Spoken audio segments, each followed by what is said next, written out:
कानूनी रास्ते इस्तेमाल करने का भी ऐलान कर दिया।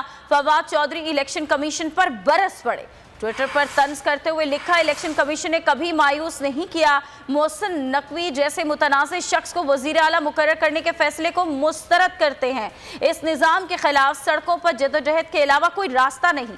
कारकुनान तैयारी करें, इमरान खान की क़यादत में बड़ी मुहिम चलाएंगे। हम्माद अजहर ने लिखा, जब निज़ाम एक तरफा हो जाए तो फैसले सड़कों पर होते हैं। इंतहाई गैर जानिबदाराना नामों की मौजूदगी में शहबाज शरीफ और जरदारी के फ्रंटमैन को कायम मुकाम वज़ीर आला लगाना पूरे निज़ाम को नंगा करने के बराबर है। बाबर अवान ने लिखा कि इलेक्शन कमीशन ने फिर यह साबित किया है कि वो और पीडीएम एक ही है। इलेक्शन कमीशन ने अपोजिशन के ज़ेली इदारे के तौर पर काम करना है तो गरीब आवाम के पैसे पर भारी भरकम मारात छोड़कर सियासत में हिस्सा ले। पीटीआई कानूनी और आईनी ऑप्शंस इस्तेमाल करेगी।